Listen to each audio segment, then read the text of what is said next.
Meghan and Harry are having Frogmore Cottage in Windsor refurbished and are expected to move in sometime next year.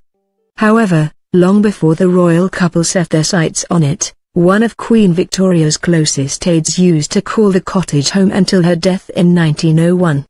Abdul Karim lived at Frogmore Cottage for 10 years until he was forced to return to Agra, India following Victoria's death. Just hours after Victoria was buried in the royal mausoleum, the first Indian member of the royal household was forced to watch letters that he had received from the late Queen burned. Abdul Karim was one of Victoria's closest and the most trusted aides during her life. She used to call him Munshi, or teacher, as she learned Urdu from him. Victoria would also speak with him while at her homes in Scotland, the Isle of Wight and Windsor.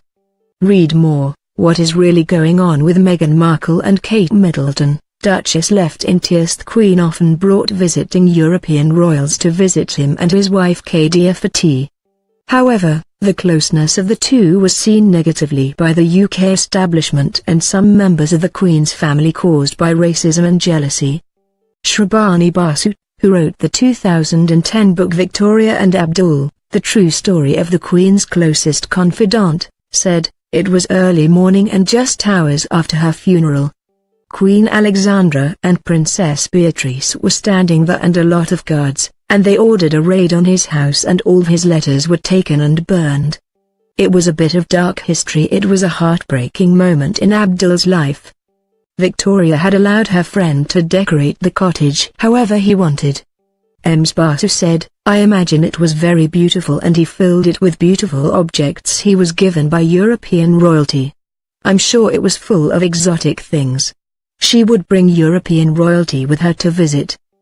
They would often go there for tea and meet the Munshi and his wife. Her diaries are full of mentions of meeting the Munshi and his wife for tea." Ms. Basu also noted the similarities in Victoria's openness to race and called her ahead of her time. She pointed out that there are parallels with Meghan due to her being the first mixed-race woman to marry into the royal family. She said, "There is a certain poignancy about them choosing Frogmore Cottage. Abdul was given 3 cottages by Victoria, with the other 2 being Osborne on the Isle of Wight and Karim Cottage at Balmoral in Scotland.